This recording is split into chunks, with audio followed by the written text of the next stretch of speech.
to have made progress. But maybe going forward after this meeting, we will see how to do a bit more interaction with Kenya. And one of the things that we really want to do at the African Leadership Group is to ensure that there's this handshake, there's this regional integration and interaction between all the African states. So hopefully very soon we'll have the SLS, the South African, or SALS, the South African Leadership Series. Hopefully we'll have the ELS, the Egyptian Leadership Series, and so on and so forth, so that we can begin to have those handshakes across the place. We have two very important people that we're going to be introducing on the platform. The first is our co-host today, who is resident in Kenya and who will be charting the course of the African Leadership Group in Kenya and making sure that we have the right kind of influences in Kenya. And she is Miss Ruth Inyaga, Mrs. Ruth Inyaga. And I'm going to be calling on Albert Name, my classmate, my good friend, who's been able to make these connections possible, to introduce her, and thereafter introduce also our guest today, Mr. Kithinji. Please apologize if I didn't get the pronunciation right, who is a director of Strategy Wylde International. And we're going to be looking at the African perspectives from foreign aid to trade, from foreign aid to trade. How do we turn our economies around, which is what I spoke on earlier today at the studio, of how to harness the resources of Africa, how to harness the resources of Africa and turn our economies around from receiving aid into countries that are now trading with one another and developing whatever industries that we could have. I believe, and we believe at the African Leadership Group, in the emancipation of the African continent. And it's very despondent, despairing to see a lot of African nations and states wallowing in poverty, in underproductivity, and so on and so forth, when Africa has almost 60 to 70% of some of the mineral resources in the world. There's almost no significant mineral resource that is not found in Africa, from the north to the south. Central African Republic, for example, has a lot of minerals all over the place. And most of what you find in cell phones today come from that region. Yet, I'm not sure they manufacture one single cell phone. So we need to redress the situation. We need to have a lot more regional integration. We need to have a lot more regional development so that there's employability and there's employment and there's development across Africa. So let me hand over to Albert Name, who is on the platform, and he'll be gracious enough to do the introductions of our co-host and also our guest. Thank you very much. Stay tuned.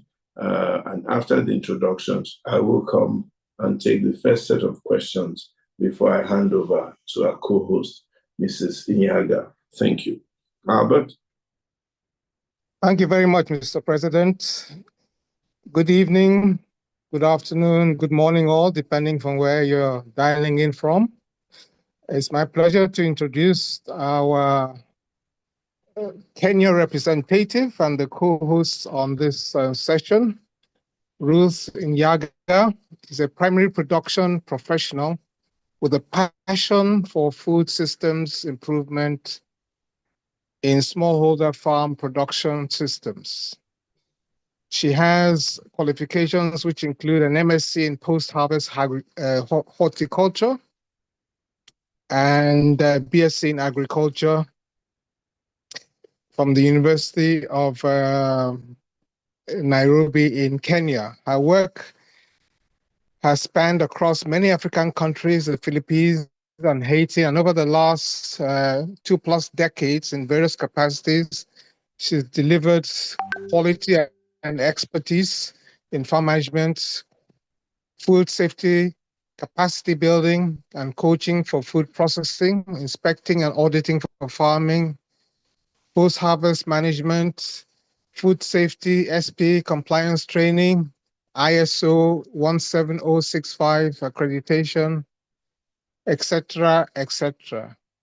Ruth is a good friend of mine. I've known her for quite a while now, and it's my pleasure that she's been able to take on this role. She has excellent skills in management, teamwork, brainstorming, capacity building, and is passionate about lifting Africa. Thank you. Welcome to the platform, Ruth. I will now introduce my other good friend, um, Kiriinya, who is a finance professional with 20 plus years in the profession.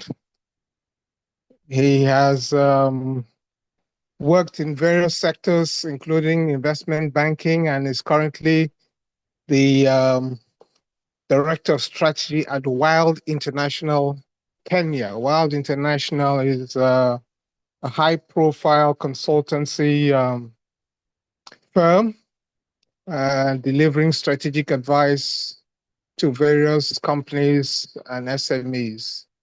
Kiriinya is passionate about changing relationships, operations, and has helped and teaches on various leadership roles throughout the entire spectrum of the economic sphere in Kenya. He has board experience in the financial sector, has worked with various companies, and has mentored and taught young teachers, young adults in various areas such as recruitment planning, company valuation, and building long-term savings culture. It's my pleasure that Kiriinya kindly accepted to join this program today as guest speaker. Thank you very much. Over to you, Mr. President. Thank you so much, Albert, and thank you, Kiriinya, and thank you, Ruth, for being part of the African Leadership Group. So let me ask you, Kiriinya, if you are there and you can unmute yourself and you can switch on your video if you want. Thank you so much. You're even more handsome than your picture, so it's good to see you. And I can tell that you're a real Kenyan. So let me ask you, Kiriinya, what's going on in Kenya? What's the state of the economy? What's the state of what's the environment? What's the business environment like? And also looking into that, what is the state of the amount of aid that you are probably receiving or working with right now in Kenya? Right. Great question and great to be here. Thank you all for this privilege of taking part in this inaugural lecture. So on to your questions. What's happening in our economy? Some sectors are struggling, others are thriving. We all know what happened after COVID. So we went on a very serious dip. Things are looking up now, but there are definitely challenges. And one of the big one, of course, is our external debt burden and the kind of obligations that we have to deal with annually as a country. If you look at our debt obligations, both to multilateral and bilateral donors or lenders, if you like, they are gobbling up upwards of 50 or 60% of our GDP. So it's like we are working hard to pay debts, not to make progress. But of course, there are always pockets of success, if you like. Kenyans tend to be very resilient economically, even though we are struggling in one or two or three areas. And the other thing that I'd like to put there is that we are a very hardworking nation, very entrepreneurial, and our approach, other than complaining, Of course, there'll always be a team that complains that the circumstances are not ideal, but in the same circumstances, there are other people who, or other businesses, so to speak, who are thriving. We have a strong institutional structure, whether you're talking about the justice system, even to a large extent, the political system. The infrastructure is largely largely in place. It could be a lot better, but of course, if you compare with many other areas, the little that we have achieved so far is evidence of our resilience, our forward-looking citizenry. So that's what I have to say. In summary, there's a lot to talk about, but just over to you. Back to you. Thank you so much, Kiriinya. Let me ask you a slightly economic and a slightly political question. William Ruto is your present president, succeeding Kenyatta, I think. Yes. Kenyatta Jr. So what do you think the state of the economy is in comparison to Uhuru Kenyatta? Is there a bit more optimism? Are you thinking he'll do a better job, or is it just business as usual and the same? What's your thinking? Excellent question. I think from where I stand, it's there's not much optimism, especially in terms of the kind of burdens that we have to bear as a nation. But there's a point here. For a very long time, we were comfortable. For instance, working, developing the country, and we are not collecting enough taxes, as it were. So with Ruto's government, I think they have made some unpopular decisions that the citizens are feeling the pinch. 2 or 3 new taxes, I think, and even the taxes that were existing have already been raised. So people are actually feeling the burden of this current political regime. Whether it's better or worse than the previous one for Uhuru Kenyatta, the one thing that is distinguishable in this regime and the last regime is a heavy debt burden that has been visible on Kenyans. Now, I'd like to remind us during President Kibaki's time, the shilling was stable. Our debt burden wasn't as serious as it is at the moment. And we were, as a country, able to balance the budget. Then all things went south. And maybe for me, that's a bigger thing. How are we going to balance the budget so that we stop depending on external support?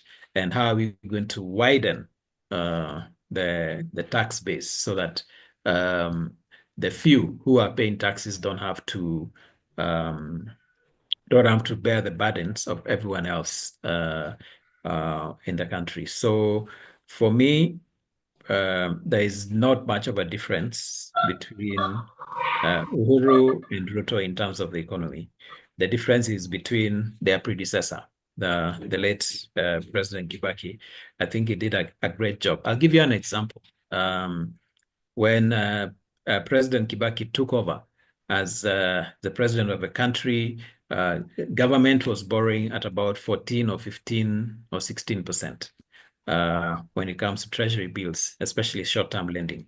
That's what the government was borrowing at. And that's pretty expensive because, of course, the interest rates and the borrowings will be repaid through taxpayer. They're guaranteed. So in about a year or two, the rates had to about 1%, from 14% or 15% to about 1%. What was the effect of that? The effect of that is that credit became generally cheaper. in the economy. So it was affordable. So people took out a lot more credit. Of course, some of it went to consumer loans, buying cars and things like that. But a lot of it went to productive sectors.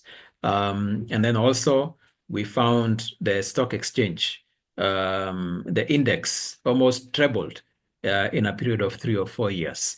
As a result of those economic actions. Now, everyone has their positives and everyone has their negatives. But I'd like to say, in terms of economic management, I think the former President Uhuru and current president could do a much better job. And they have a predecessor to look up to. What did he do right? And what can we pick from there? And of course, avoid the mistakes of the past, both their own mistakes and mistakes of their predecessors. That's what I have to say. Okay, so going forward now, and so on and so forth, what's the Kenyan government's attitude towards foreign aid, especially with the entrance of Donald Trump into the American presidency and so on and so forth? I was telling some people the other day that my main quarrel with Barack Obama when he was president of the US were two things.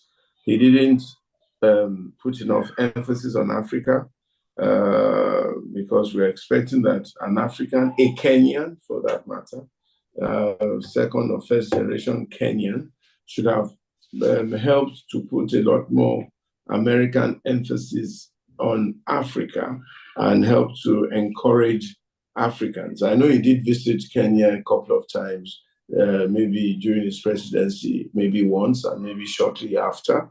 I don't know how much you felt his presence in the presidency in America, and I don't know how much you felt his presence since. But his father's house, Obama's father's house, you can throw a stone and point to it. His grandmother, his aunties are still there. Okay. In fact, I used to crack a joke that if my father had been smart enough, he should have gone to give birth to me in America, and maybe I would have become president of America. That notwithstanding, the other thing I wasn't happy about was his asking us to accept certain cultures in exchange for aid grants, LGBTQ in particular. I think you don't need to put conditions and a gun to somebody's head because you want to give him aid. I don't know what the situation in Kenya is, how much aid you're benefiting from, and what your reaction to the present policies are. Right. Mr. President, can I intercede here? I think Kiriinya has a presentation that speaks to those points. He might want to just project it now and then pause to give people time to ask questions. Okay, go ahead, my brother. Okay.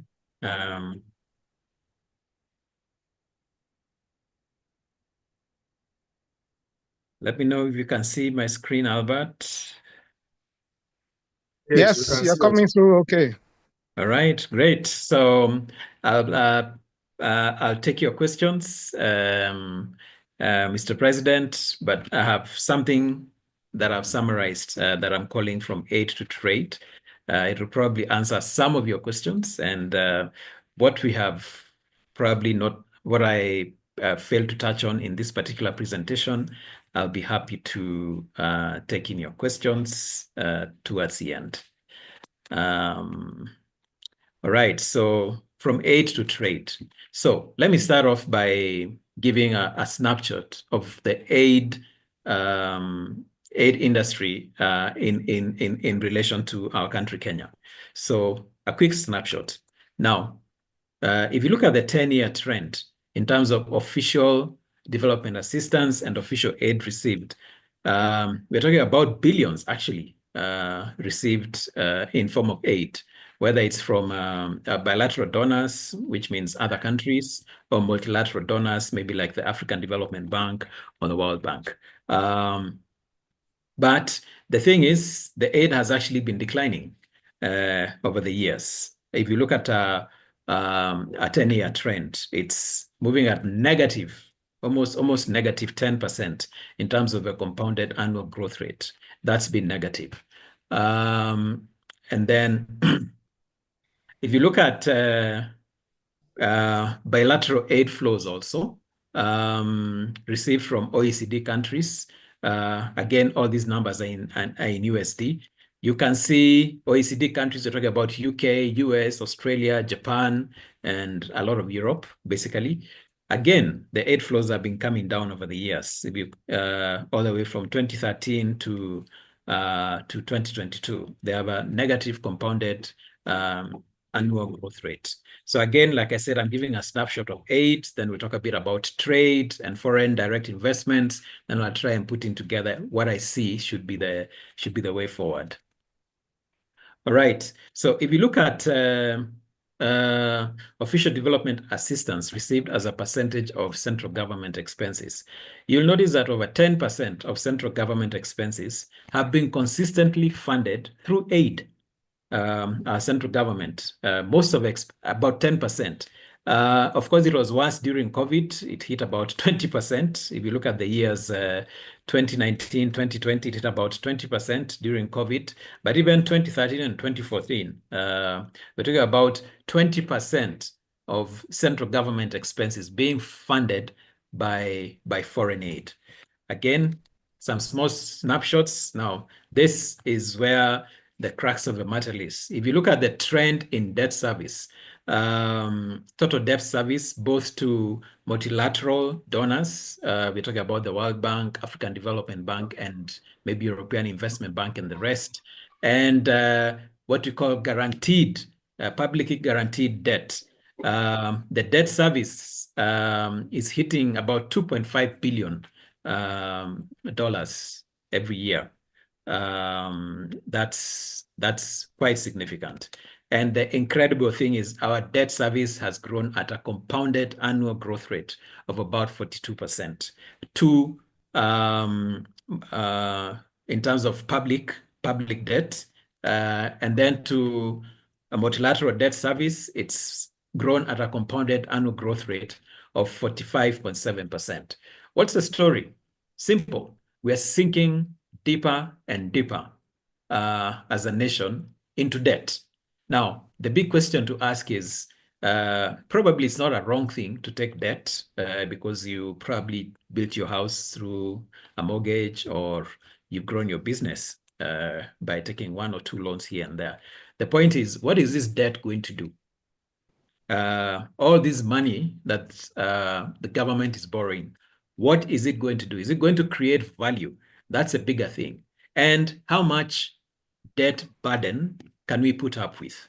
So if it's growing at a compounded annual growth rate of over 40%, our debt service, it means you're gobbling up a lot of debt. So those two questions are very, very important when it comes to aid that comes in form of debt. Number one, is it having the necessary impact as far as the citizens of Kenya are concerned? Number two, can we afford it? How much debt can we afford as a country? So let me move on. And I need to ask, what are your reflections about Kenya's debt position? Let's take a moment to reflect. What are your reflections? I've just given a small snapshot, but I'd like to hear it from the audience, from the participants today. What are your reflections? Anyone? If you can post on chat, or you can raise your hand and we'll unmute your mic, then you can express yourself. Anyone? Feel free to post your reflections on the chat, but if you want to express yourself, I'm happy to unmute you so that you can express yourself. What are your reflections about Kenya's debt position based on what I've presented?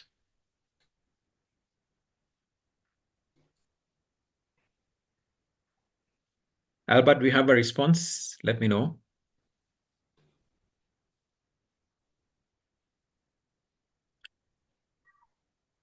Is there any response, Albert? Anyone who's raised their hand? Not yet. Still waiting. So let's proceed. Let's proceed. Maybe the audience is warming up. Let's proceed. Or maybe the data is too traumatizing. All right, we have someone on the chat. Please read out for me. Oh, it's a good evening message. It doesn't relate to the question at hand. All right, excellent. Okay. Well, there is one from Noariga said it's boring and it's not sustainable. It's worrying and it's not sustainable. Thank you. Anyone else with their reflections? Okay, so allow me to move on. I'm giving a background. I'll bring this to a close, but let me just separate. We've talked about aid. So let's talk about foreign direct investments, because that's another source of cash, if you like, coming to the country. Foreign direct investments. It's not just about aid only. There are also foreign direct investments. What do I have to say? Thinking what says high debt servicing costs as a comment. That's a comment. Okay. All right. Thank you very much. So allow me to move on. Again, we are looking at a 10-year trend in terms of inflows and outflows of foreign direct investments. Now, when you look at the outflows of foreign direct investments, as far as Kenya is concerned, they've actually been growing, which is incredible. Money is leaving the economy. Foreign direct investments. So you have negative foreign direct investments happening in the country, growing at a rate of 22%. So in other words, investors are pulling out money from the economy. And then the inflows have been growing at a negative compounded annual growth rate of about 6%. That's reflected on the blue line.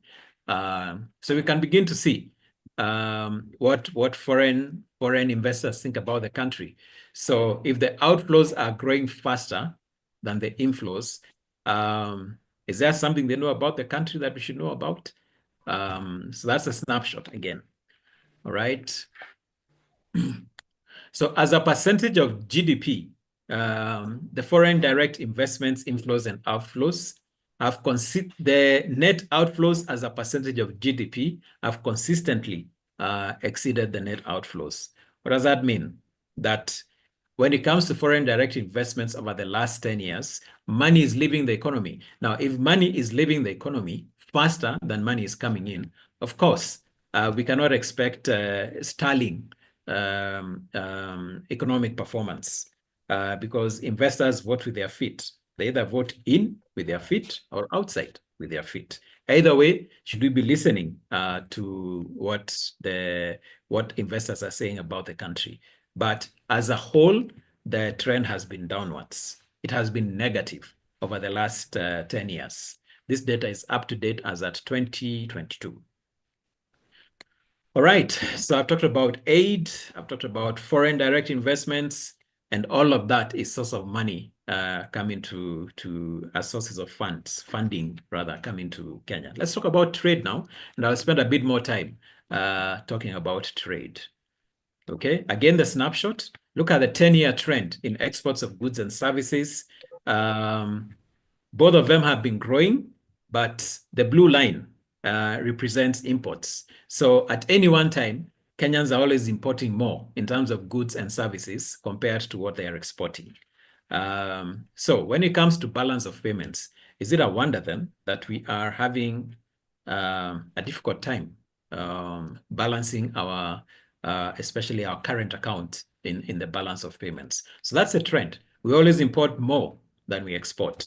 And then if you look at the services, the only thing we're actually doing well at is the services itself. When you talk about services exports, you're talking about tourism and any other service that brings in foreign currency.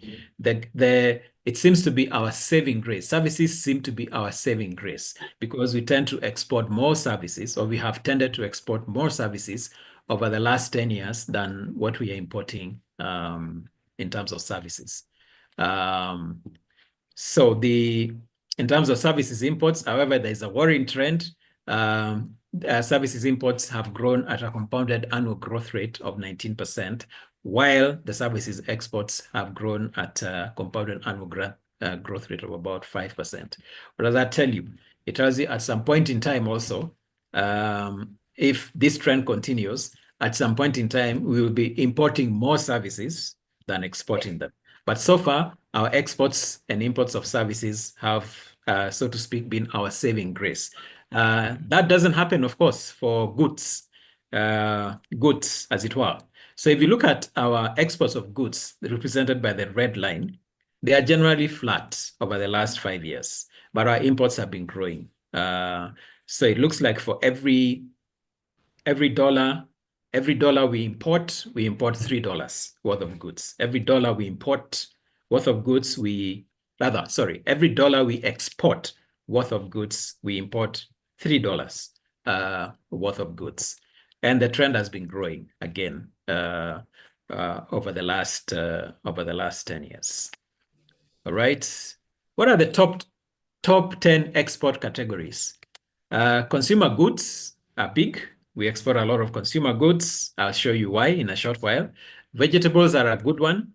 Then we have raw materials. And then when it comes to, those are the main ones. Of course, there are also chemicals, intermediate goods, and the rest. Those are the top 10, top 3 of the top 10. And what I've listed here is the top 10 export categories. But you can see consumer goods are big. They are at 62%. Vegetables are big at 45%. Raw materials and intermediate goods are also another category. So in terms of the import categories, and here it's 2023 figures, consumer goods are really big at 45%. Intermediate goods are at 31%. Fuels take up 30% of our export. Petroleum imports take up 30% of our import bill. Intermediate goods about another 30%, and then consumer goods are also big. But we also import capital goods like equipment and the rest, and mechanical and electrical goods. All right. So as at 2023, who were our top 5 export markets? I'm dwelling a lot more on trade now. All right. Uganda is our biggest trading partner, followed by the US, then Netherlands, then Pakistan and Tanzania. So you can see that our biggest trading partners are actually our neighbors. Uganda and Tanzania accounted for about $1.2 billion in terms of trade. But the US is big also, and Netherlands is big. So you can see Uganda is actually our biggest trading partner. No surprises there. It's just across the road in a manner of speaking. All right. So these top 5 export destinations accounted for a total of 42% of the Kenyan exports in 2023. So our exports are just going to the neighborhood in a manner of speaking, other than the US, Netherlands, and Pakistan. All right. So who are our supplier countries? Where are we importing from? And this data is as at 2023. China is our biggest partner, accounting for 18% of imports. The UAE, of course, no surprises there because of fuel. India is a big one also. Saudi Arabia and Malaysia. Those are our top 5 supplier countries in 2023. So why Malaysia? That will be because of palm oil. The biggest bit comes from Malaysia. All right. So I hope Nigerians are getting ideas. As you're producers of palm oil, you can replace Malaysia. And you can also replace oil, the UAE, as suppliers of fuel products to Kenya. Okay, so these 5 countries accounted for 54% of our imports. That's about $11 billion in 2023. Some more data. All right, what are our top 5 products? If you look at that, our biggest product is black tea, followed by fresh cut flowers. Then we also re-export petroleum. A lot of it, of course, goes to Uganda and Congo. Coffee is another one. And then titanium. Although I think those mines are dying now. Whatever needed to be mined has been mined completely. So titanium is a big one. So those are our top exports: black tea, fresh cut flowers, petroleum oils, coffee, and titanium. The imports, no surprises there. Petroleum is a big one at $5 billion. That was in 2023. Crude palm oil, wheat, medication, and iron rods. Those are big ones in terms of the product exports and imports in 2023. All right, it's time for reflections. What are your reflections about Kenya's trade position?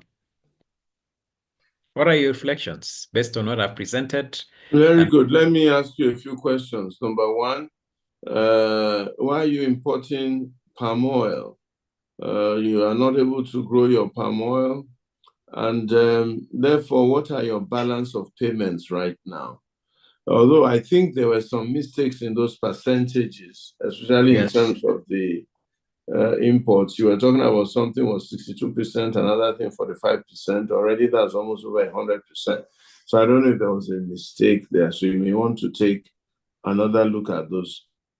I'll take a look at them, but they are relative to, in terms of the total imports. That's what we're relative to total imports, not in percentages of total exports. Yes. Oh, okay. We're looking at the big picture, yes. But thank you for the question. So why are we importing palm oil? Because you don't have... You don't have palm oil. So yes. Nigeria should wake up and sell palm oil too. Although, guess what? We ourselves are importing palm oil, even though we have palm trees. Very interesting. There's a problem in Africa. And you're also importing fuel at some point, isn't it? Yep. We're also importing fuel, even though we have crude oil. So there's something wrong there somewhere. So I mean, we can trade better with ourselves in Africa if only we can produce more. Then what services are you exporting, if I may ask? It's mostly tourism. Oh, okay. Yeah. Okay. You call it an export because we call it an export because you come and spend dollars in our country and you leave them behind. Yeah. Okay. Yeah. All right. Yeah. That's interesting. I wish Nigeria could do that also. Okay.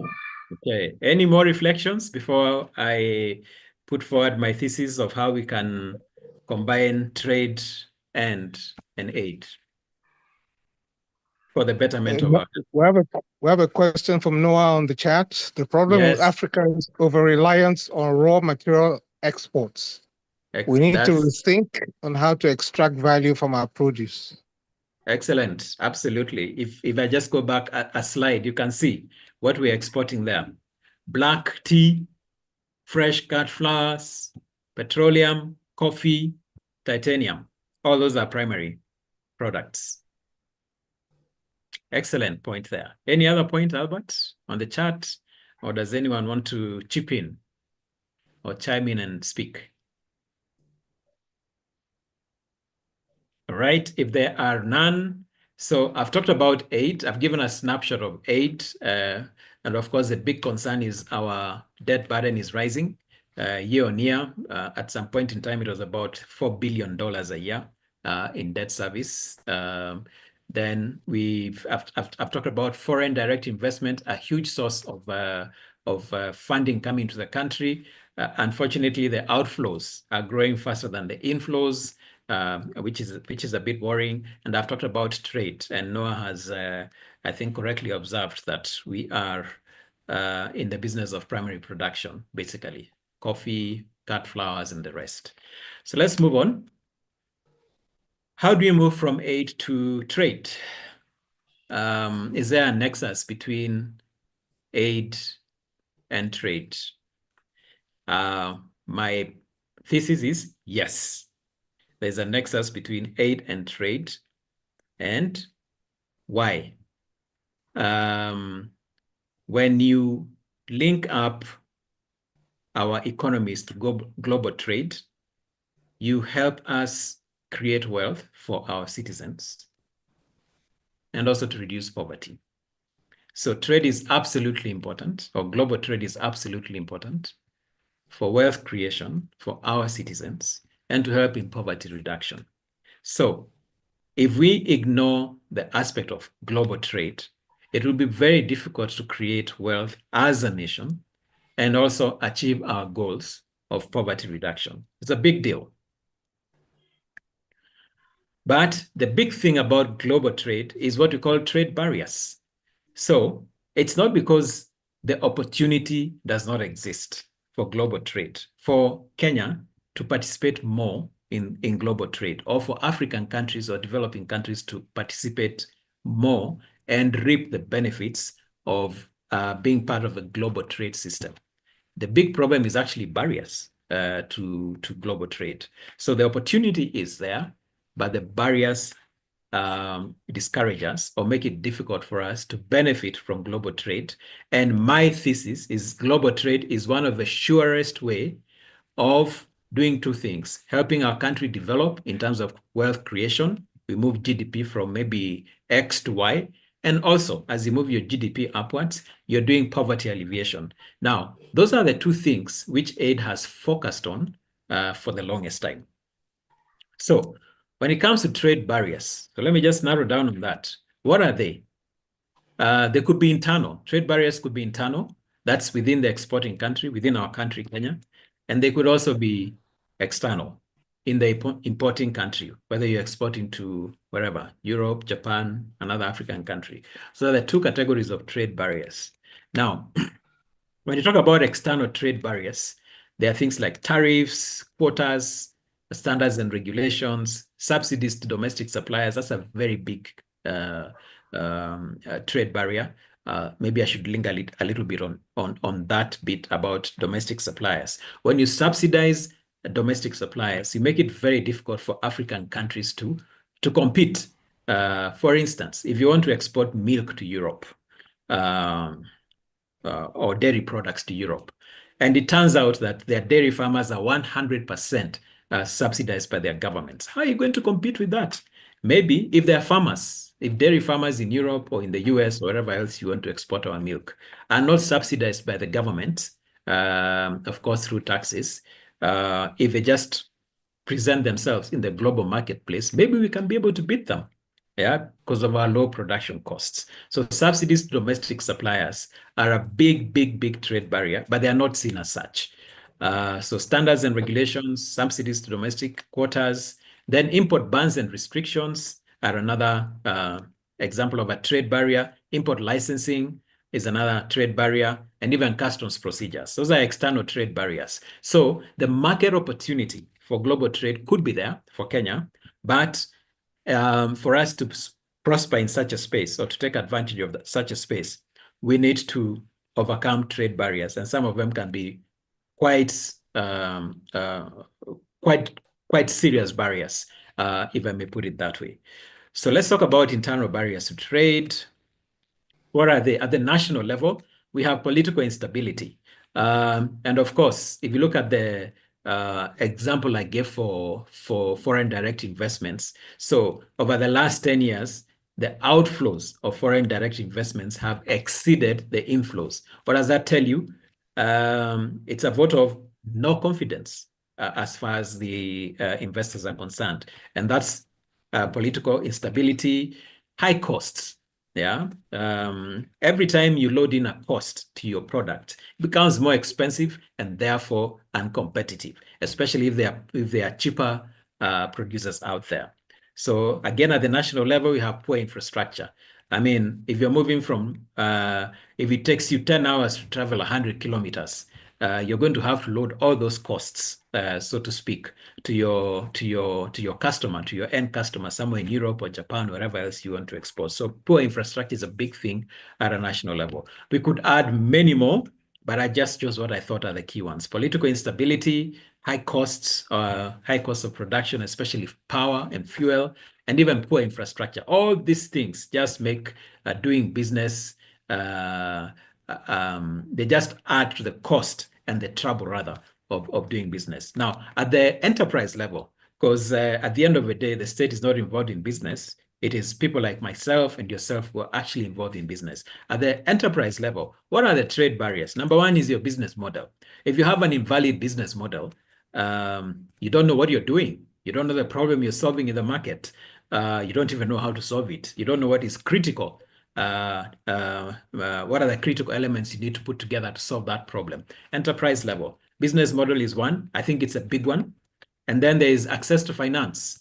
You could have a great business model, but if you lack capital, of course, you are not going anywhere. And then there is lack of information. It's a big thing. It's a big thing. Lack of information, especially when you're talking about global trade for African SMEs, is a big issue. In fact, the WTO, World Trade Organization, identified lack of information and inability to access finance as one of the two biggest things that contribute to the African enterprises being unable to participate in global value chains or in global trade. I'll give you examples of lack of information, okay? So take time to reflect.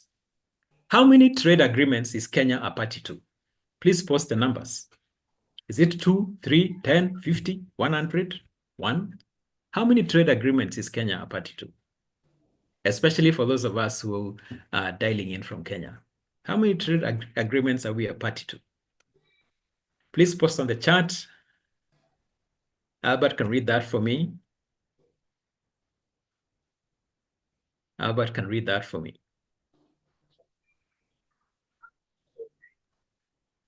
Nothing coming in so far. Nothing coming in, but we have a question related to the last part of your slides. Yes. You may want to note that now and take it at the end. Go ahead. So the question is, what is the bigger issue regarding aid? We have to answer questions around rampant corruption, poor regulation, and accountability, and how we curb this vice. And this is from Patrick.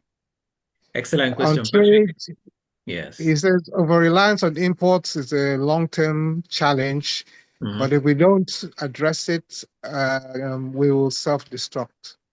Thank you. Excellent, excellent. So allow me to move on.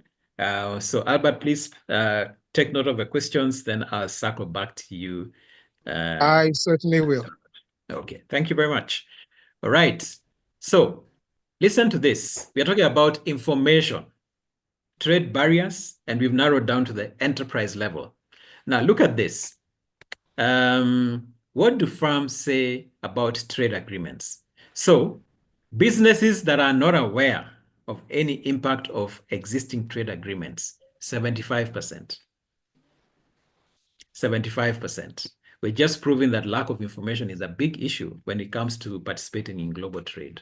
So you're not even aware of the impact of existing trade agreements, 75%. Now, this research was carried out by the International Trade Center, I think in 2023, 2022 or 2023. All right, 69%.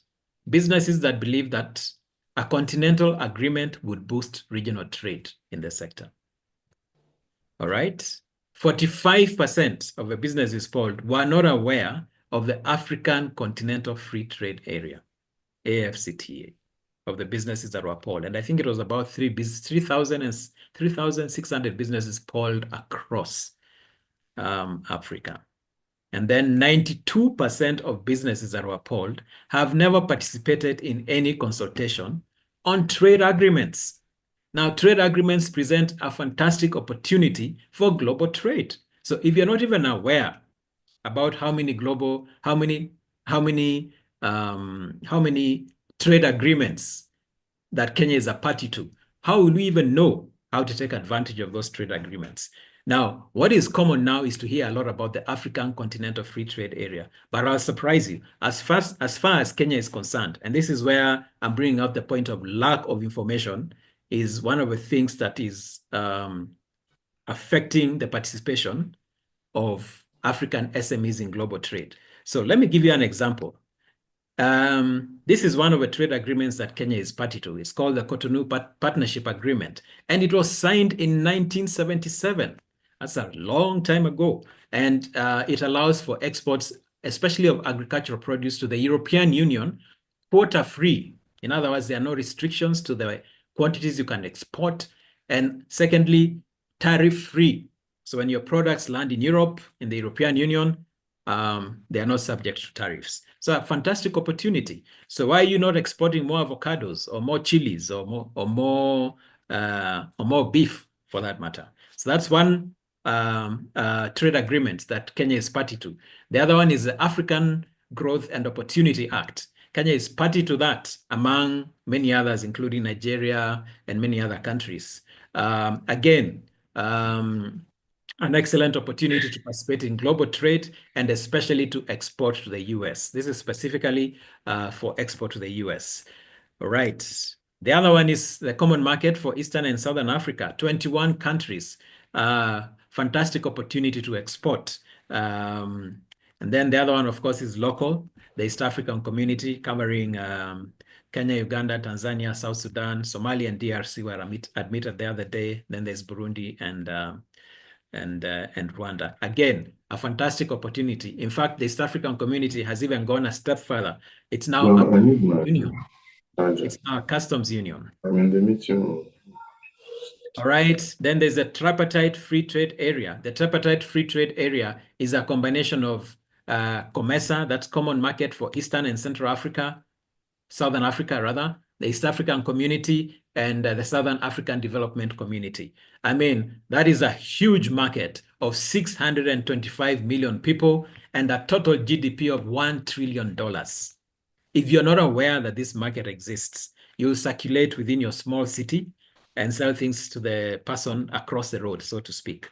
How about expanding globally? But you cannot expand beyond your borders if you don't know what the opportunities are. So lack of information is a big thing when it comes to participating in global trade. Then there's the African Continental Free Trade Area. Kenya is a party to the African Continental Free Trade Area, massive trade agreement right there. And then there's International Intergovernmental Authority on Development. We are a party to that. And then we have 30 plus bilateral agreements with countries like Kazakhstan, Korea, and all sorts of places. 30 plus bilateral agreements. So what am I driving at here? There is opportunity in global trade, but there are barriers to global trade. Some of those barriers are at external level, as in where we want to export, or they are at national level. Of course, national level barriers affect everybody, actually. I mean, if there's political instability, for instance, if there is high fuel cost, it affects everybody. But now at enterprise level, we have a bit of a responsibility there, especially the responsibility to know, to be aware of what's happening out there. So 30 plus bilateral agreements. I think there are 36, and the government keeps signing. Government of Kenya keeps signing bilateral agreements that make trade favorable between countries. So I don't know what answer you gave, but you can see those are 7 plus 30. We are heading to 40. Those are 7 regional trade agreements. And then if you add the bilateral agreements, we are probably heading to 40 something. So were you aware of that? And if you're not aware, how would you have taken advantage of that? So I want to bring this to a close. My thesis is, if we are to work with aid, it should be aid for trade.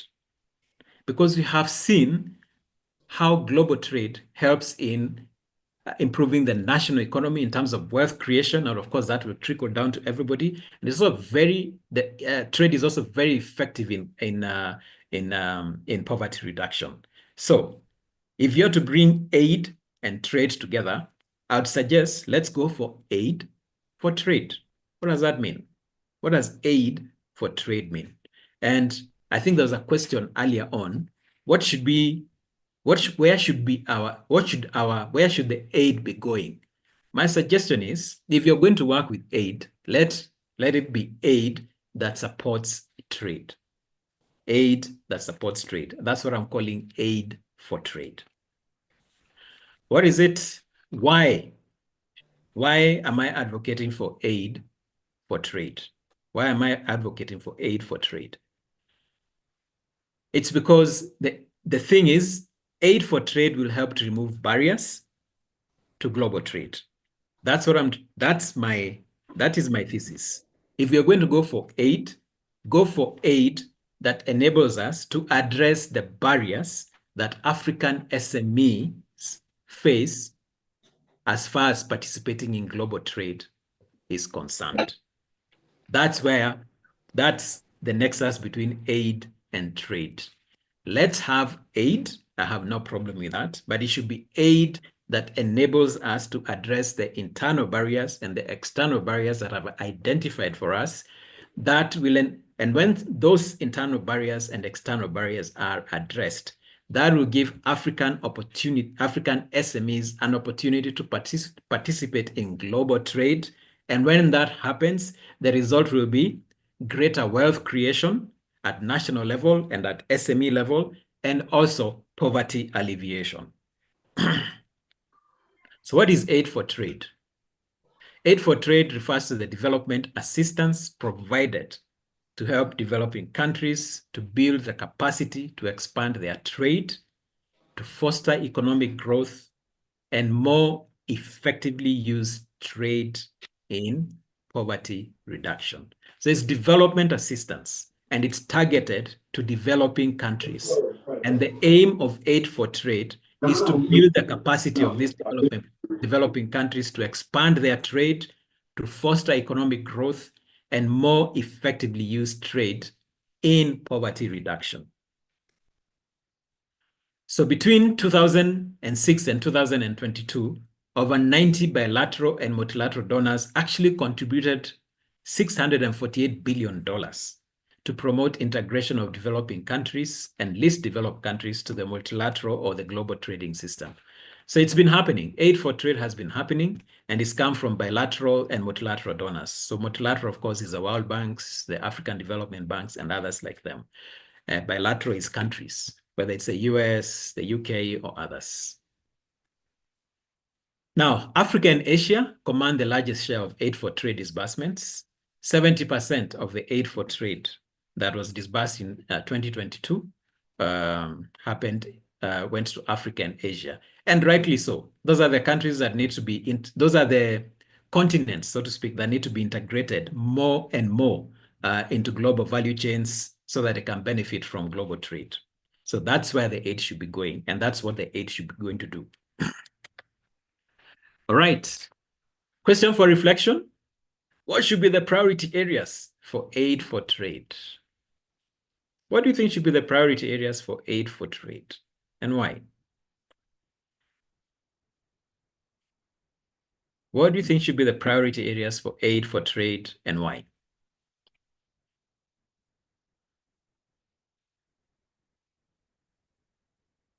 Anyone, Albert, responding? Not on this particular question. All right. Maybe you can take in a few responses. I can see there's a bit of infrastructural development. Infrastructural development. Infrastructure development. That should What be are the other priorities for aid for trade? I find that there's no coordination. Yes. In all this. Internal coordination is lacking. Yes. And communication, information. Yes. The information across. I think that's a priority. Thank you very much. Thank you very much for your contribution. Any more contributions? Yes, some great agriculture and the green economy. Yes. Excellent. So you said agriculture. What else? Albert? Green economy. I'm not quite sure what that means. Okay. All right. So let me move on. There's actually information for that. Now, this research was done by the World Trade Organization in conjunction with the Organization for Economic Cooperation and Development. That's not too long ago. I think that was in 2 years ago, 2023.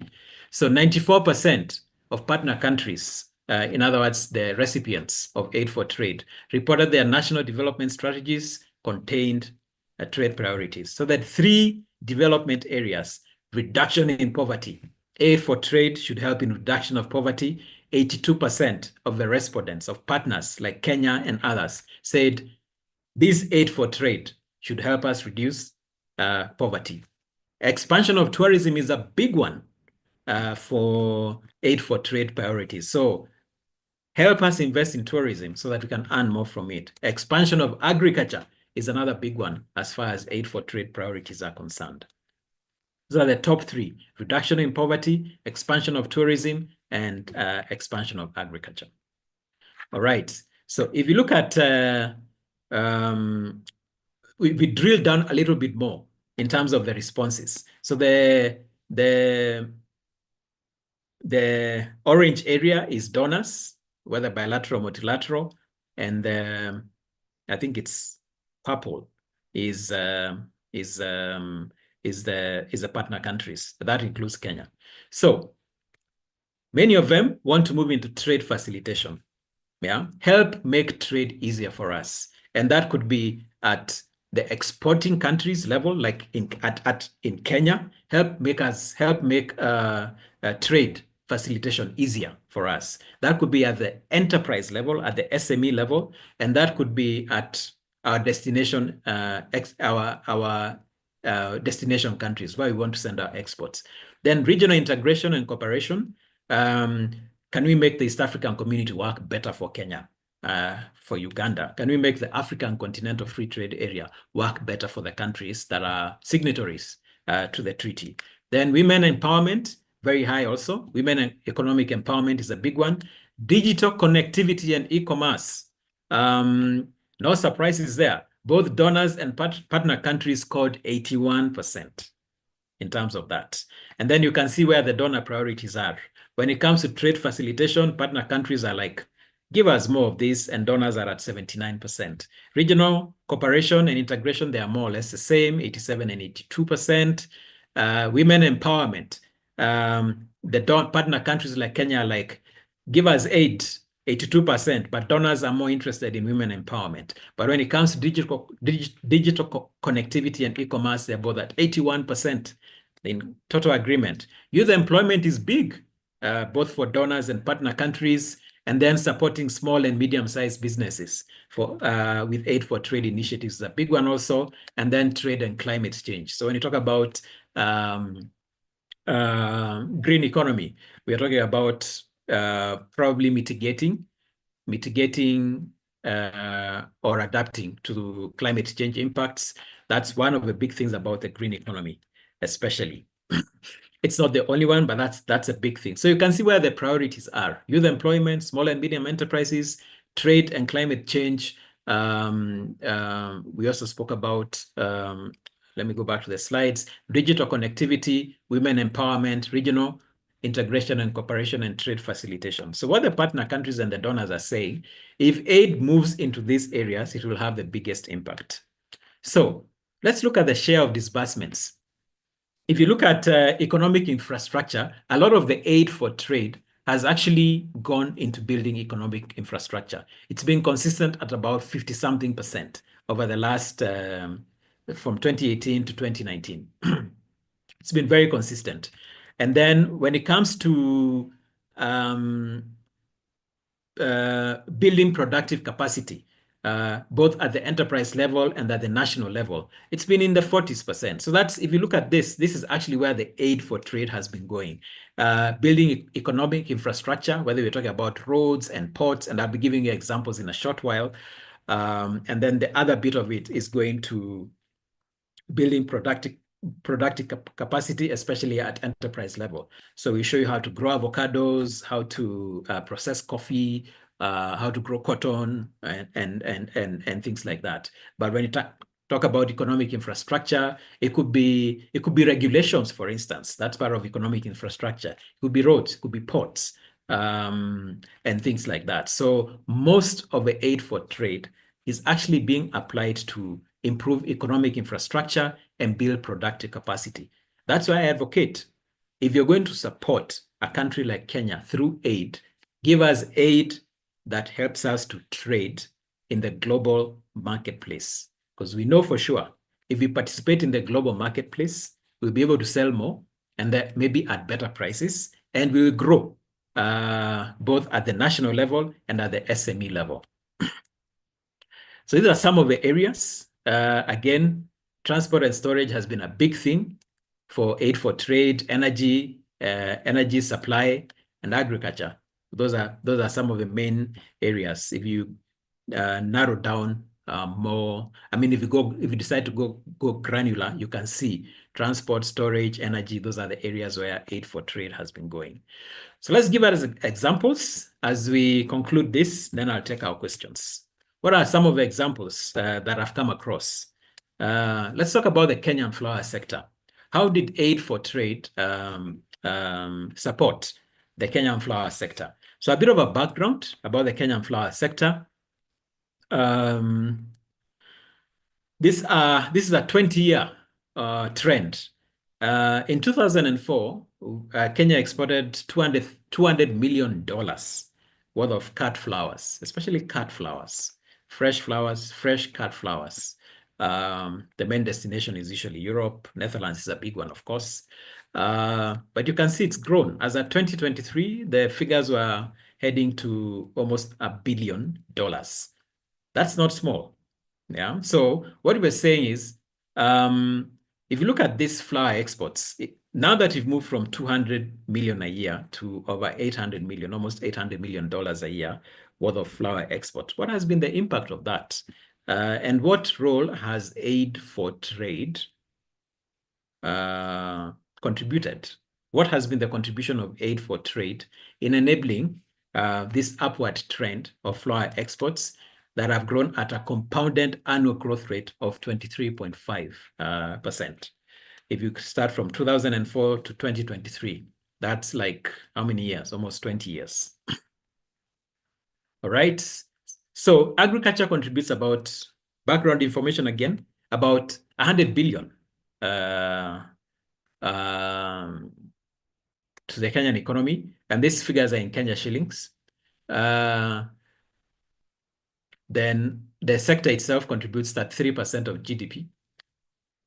Now, the flower industry now contributes $1 billion annually to the country. The employment impact is 500,000. The flower industry employs upwards of 500,000 people. But the beneficiaries are 2 million, because these 500,000 people have small babies, they have children in high school, they have a son in university. Those are the people you're calling beneficiaries. And they have relatives who live with them. This is Africa. So 500,000 people, 2 million people are benefiting, especially in the rural areas. And tax contribution, 884 million is roughly $80 million, I guess. And then there has been community growth and urbanization. There has been, the flower industry has also contributed to health initiatives and investment in local schools, and provided essentials like water, community resources centers, and the rest. Now, all this data is from the Kenya Flower Council, which is a trade association for the flower industry in Kenya. So very great benefits. And I'm just narrowing down on one sector, the Kenya flower sector. So what did aid for trade do for the flower sector? Number one, setting up cold storage and transportation activities, improved cargo facilities at Nairobi Airport. All flowers are flown. They don't go through sea. They are flown because they have to arrive fresh. There's more efficient air transportation and increased frequency of flights. There are also technology transfers. This is how you run a flower farm, for instance. This is what you don't do. Don't use these chemicals and stuff like that. And even climate change mitigation and adaptation. A lot of aid for trade has gone in this particular sector. That's how the flower industry has been supported. Now, I am not saying that the flower industry prospered only because of aid for trade, but I'm saying the aid for trade that was directed to the flower sector made a difference. And it's a very significant sector to the Kenyan economy, bringing in $1 billion every year from sale of fresh cut flowers. Another program was called the Market Access Upgrade Program. Market Access Upgrade Program. It was a East African Union, or rather European Union and East African Community joint program. What were the interventions focusing on? Identification of barriers and elimination of barriers to trade, improving competitiveness, strengthening value addition, ensuring compliance with international regulations and standards, providing access to trade finance, and supporting identification of opportunities for trade and foreign direct investments. That's a markup program. There was a phase one, I think that was completed in 2021.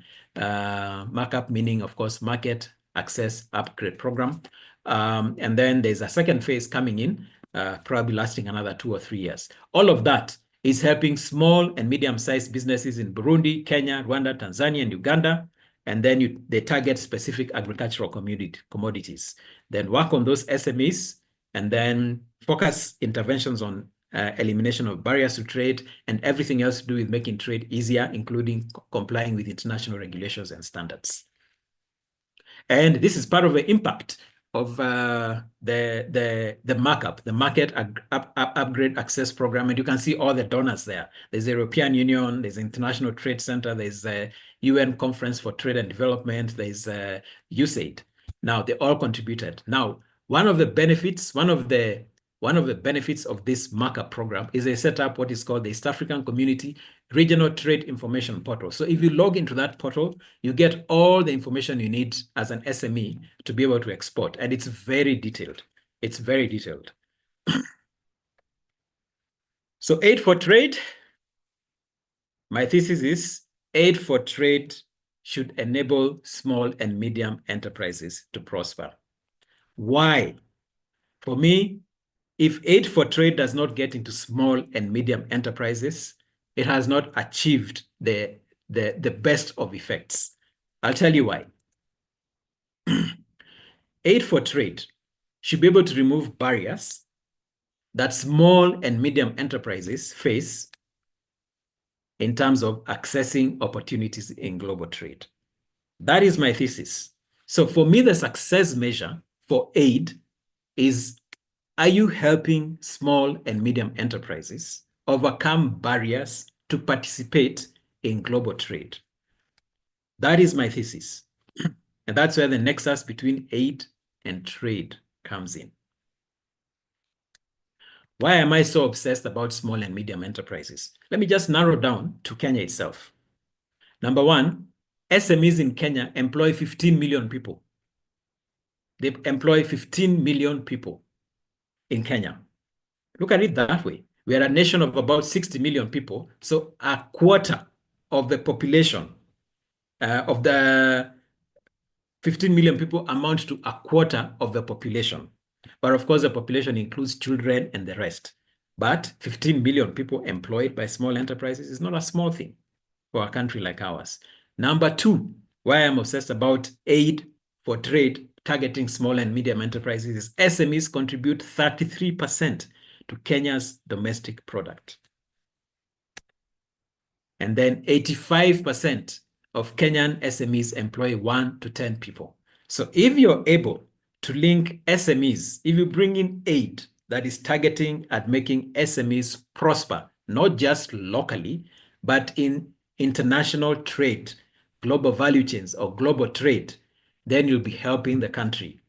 We'll probably be able to increase the number of people employed, and the contribution of 33% will probably go to 34 or 35 or even 50% in terms of Kenya's domestic product. So when we talk about aid for trade, if SMEs do not feature in that conversation, then it's a joke. It's a joke. It's completely unacceptable. Aid for trade should go to help SMEs prosper. I'll tell you why. Think about a small enterprise that is exporting avocado or coffee or whatever else, or flowers, like the example that we gave. Think about the ecosystem that the small and medium enterprise, the SME, that is exporting flowers or avocado or coffee or whatever else they're exporting. Think about the ecosystem that one single SME is forced to work with. Let's take the example of, we are an agricultural economy. Let's take the example maybe of tea, coffee, avocado, whatever. So that SME just before we do that, Kiriinya, yes. Would it be possible for us, because we want to try and bring this to a point where there's a free flow of questions and answers. This is the last slide, so we are wrapping up. Okay, right. Yeah, Go ahead then. I'm wrapping And then up. Mr. Yes. President will intervene. Thank you. Yes. So I was making the point that when you support a small and medium enterprise that is exporting agricultural produce, you are supporting an entire ecosystem. And that ecosystem consists of farmers, the people who supply that SME with packing materials. That's another business you've supported. There are certification agencies, transport and logistics partners, clearing agents, financial and insurance services providers. You're even supporting trade associations, regulators, and even aggregators, just by dealing with making one small and medium enterprise prosper. Because these small and medium enterprises are themselves embedded in ecosystem. So if you link and if you're able to make this SME prosper as far as global trade is concerned, you'll affect all of the entire ecosystem, of course, in varying degrees. And as SMEs prosper, more people get jobs, and the contribution to the GDP goes higher, and the level of poverty goes lower. So it's time for Q&A, Albert. Thank you very much. Thank you, Kiriinya. Over to you, Mr. President. No, thank you so much, Kiriinya. That was such a great presentation that I think we know everything about Kenya now and how to what to watch out for and look out for. But I'm going to hand over to Ruth so that she can direct the questions and answer, and then we'll take it from there. Thank you. Thank you very much. So I'll stop sharing, then I can pick your questions.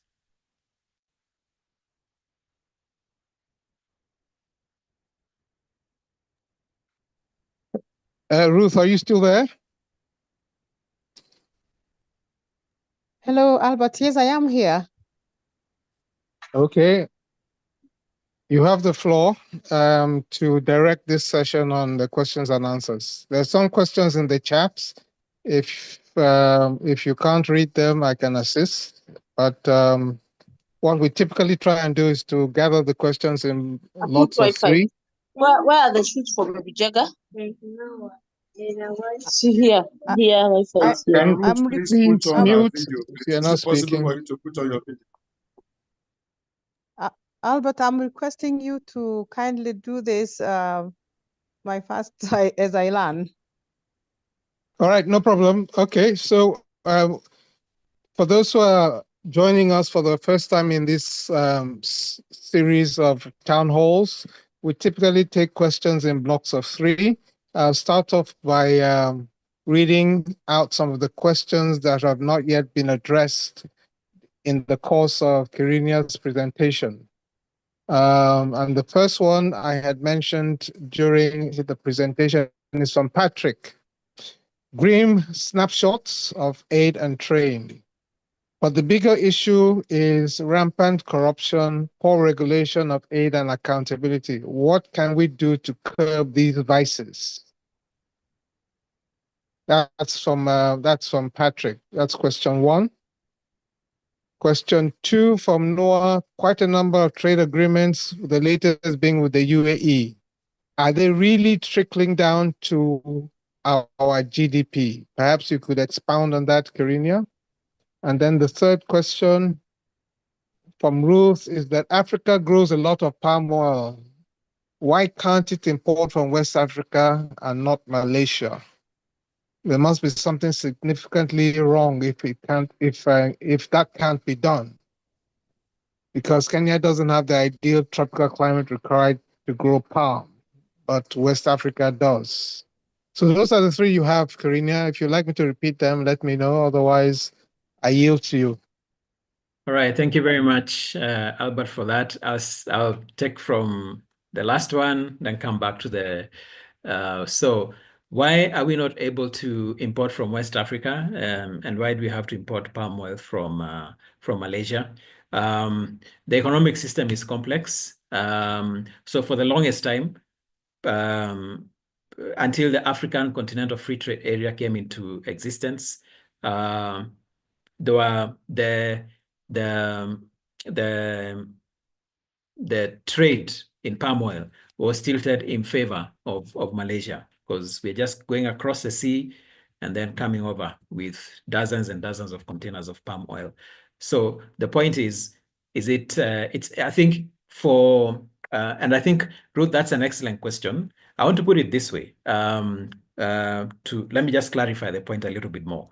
The thing is, the people who are importing this palm oil is not the government, it's businesses. And as far as businesses are concerned, the people who use palm oil are concerned, they have to make business decisions that make commercial sense. So if it means importing from Malaysia, that's where they're going to import. If it means importing from West Africa, that's where they're going to import from.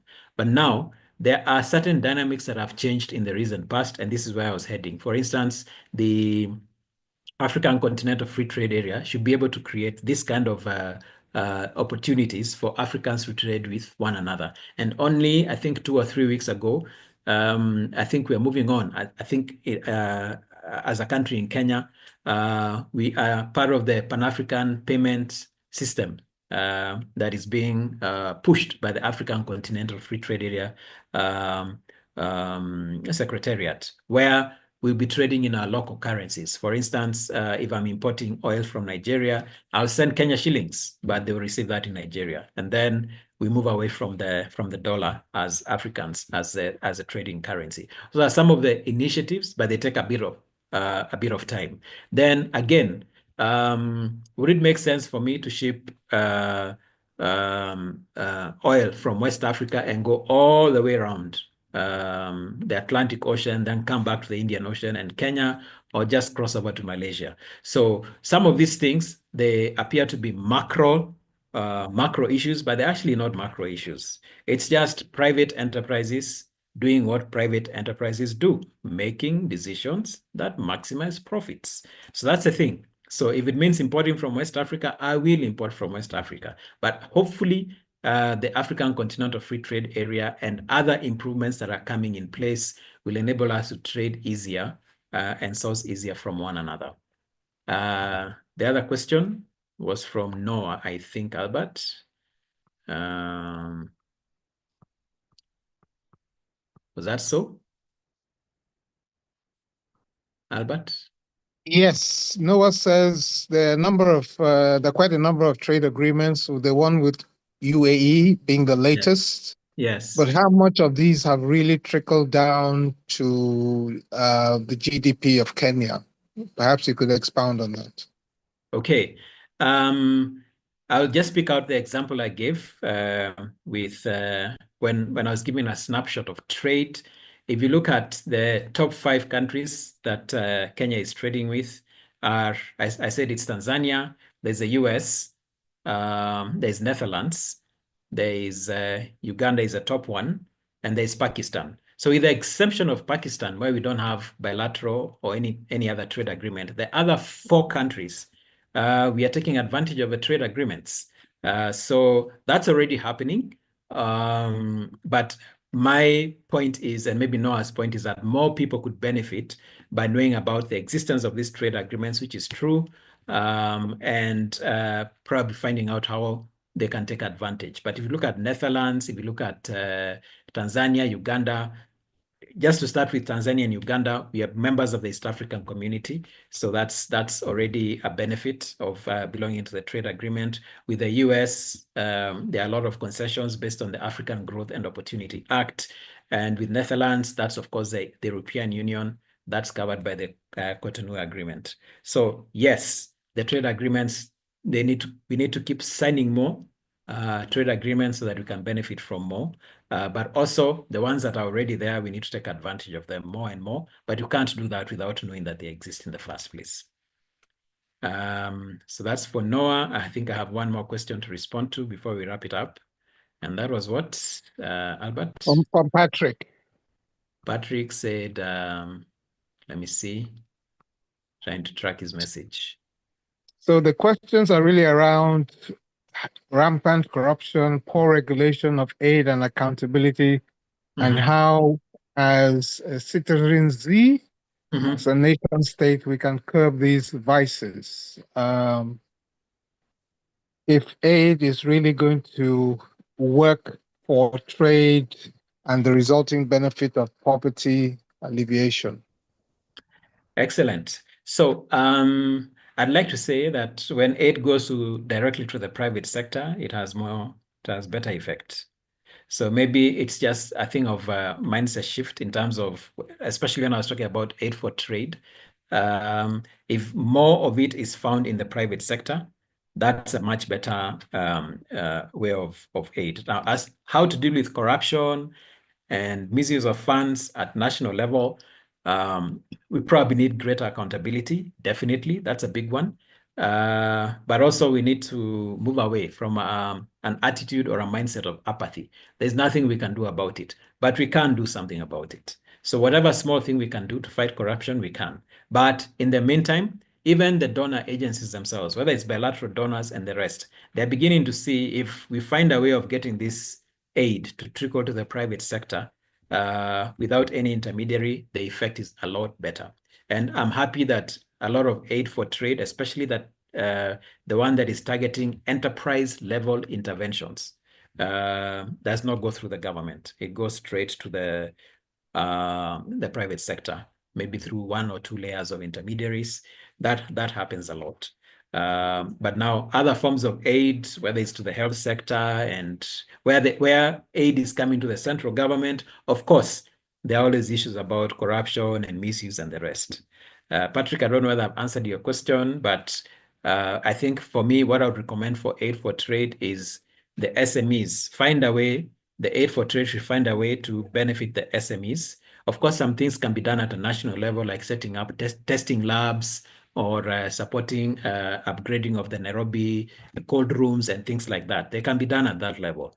But the combination is they also need to trickle down to the enterprise level, especially the ones that want to link up in the global trade system. So that's it, Albert. I think I've taken the 3 questions, unless there's another one, because I can see we are out of time. Yes, there are no other questions on the chat box, so I think we will we'll yield to Mr. President. Oh, sorry, there's one just come in. The hand up for Professor Grinch. Please unmute, ma. Thank you very much, Mr. President. I have listened very intently to the presentation, and I am so encouraged by the fact that there is a business model in Kenya that is succeeding in getting dividends down to the grassroots level. Now, how can this model be exported? That's number one. Now that you're exporting a lot of stuff. The second thing is, there's no way that the government will not be involved, even if it's private business, because they are the ones in charge of the legal regulatory framework. So how have you managed to get them to be honest and straightforward about how they are carrying out their supervisory responsibilities? I don't know what kind of political system you have, but with us, our legislature will be the ones that will be in charge of that aspect. And this is where the problem now lies, because they introduce politics into it. How can we keep politics away from this kind of model, the private sector model? My second and last question, maybe it's not a question, it's just a suggestion, that we need to look at facilitating communication intracontinentally, within all the countries in Africa. How is it that we are not doing this, even though we have central organizations like AU, etc., West African, East African things? Can you make suggestions as to how we approach that? Thank you. Okay. Just a quick one, because I know we are out of time. So when it comes to aid for trade, I agree with you that you cannot ignore the government. In fact, the the donors, the bilateral donors or multilateral donors, will always want to see what the government priorities are, because they also don't want to support areas that are not of interest to the government, with the assumption that the government is interested in those areas because the citizens are interested in those areas. So it's very true that you cannot afford to get the government out of the conversation. You need to ask them, what are your priorities? Give me your 1-year plan or 2-year plan so that you can see where the government is coming from. Again, like I said, with the assumption that the government represents the will of the people, and the will of the people is sacrosanct, if I may put it that way. It should take priority. So yes, government must be involved. Now, as to your second comment, there's a lot more that needs to be done to make regional integration work. And all those agreements that we have, there's a lot more that needs to be done, and that requires political will. But one of the things that all the countries are going to ask is, what is in it for our citizens when we take this course of action? What is in it for our citizens when we take this course of action? If the state actors do not see a compelling value proposition in moving in that direction, then you can rest assured it will either die, it will either be dead on arrival, or it will start but never progress. So it's a delicate balance, I agree, but all the state actors will always ask themselves, what's in it for our citizens by moving along this path? So those are the two general answers that I have to give to this because of time limitations. Over to you, Albert. Thank you very much. I don't see any other hands up or questions, so I yield to Mr. President. Thank you. All right. Thank you so much. Thank you so much for the time, the energy, the very well researched and prepared paper, Kiriinya, that you have presented, and so on and so forth. And I want to thank everyone for the questions, and Albert for stepping in to co-moderate on behalf of Ruth and doing an excellent job. Ruth, it's great to meet you, and I'm looking forward to other engagements like this, and you helping us to hold the fort in Kenya.